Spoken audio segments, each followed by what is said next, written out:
nama saya Siti Badriah. Saya lulusan atau BINUS-nya 2013, jurusan Japanese Department. Lalu untuk sekarang saya bekerja di Kedutaan Besar Jepang yang ada di Indonesia sebagai Japan's Grand Assistant for Humanity Project, itu sebagai External Officer. Saya ini sebenarnya lulusnya sudah cukup lama.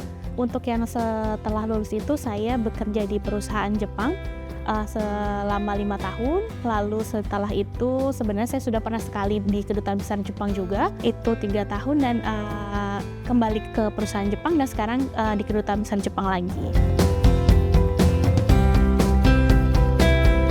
Kalau selama bekerja, jujur di awal-awal bekerja memang sulit ya, karena untuk praktek menggunakan bahasa Jepang pada saat perkuliahan memang tidak terlalu banyak, dan baru kita bisa praktek langsung itu pada saat bekerja.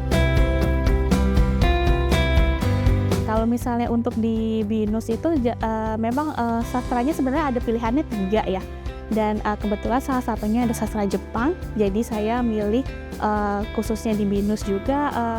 Beberapa alumni yang saya pernah dengar juga lulusannya juga cukup baik, dan saya memilih di sini. Kalau misalnya bentuk profesional itu memang dari beberapa mata kuliah juga menunjang kami yang nanti akan bekerja di bidang yang berhubungan dengan Jepang, khususnya dengan perusahaan Jepang. Salah satunya kita juga belajar business manner yang bisa menunjang selain bahasa Jepangnya sendiri ya, pasti juga kita menunjang dengan beberapa background culture dan juga keperluan untuk kita gunakan dan kita aplikasikan pada saat bekerja. Kalau untuk alasan milihnya, sebenarnya saya pribadi suka sekali dengan bahasa asing dan belajar bahasa asing. Kebetulan sebelum lulus SMA, saya sempat ada membaca dan melihat drama Jepang, dan dari situ saya tertarik, lalu saya makin interest dan ingin belajar bahasa Jepang, seperti itu. Dosennya sih saya suka semuanya.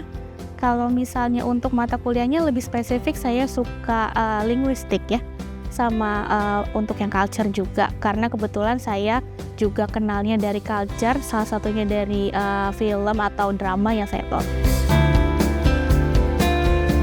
Kalau tipsnya, misalnya memang saat ini kemampuan bahasa Jepangnya dirasa belum terlalu mumpuni, itu tidak apa-apa. Jadi nanti kita akan belajar banyak langsung di saat kita bekerja. Kita juga harus mengikuti ya manner dan juga aturan di perusahaan itu pasti masing-masing berbeda. Setidaknya kita sebagai yang baru datang atau baru join dan bekerja di situ, kita harus bisa mengikuti.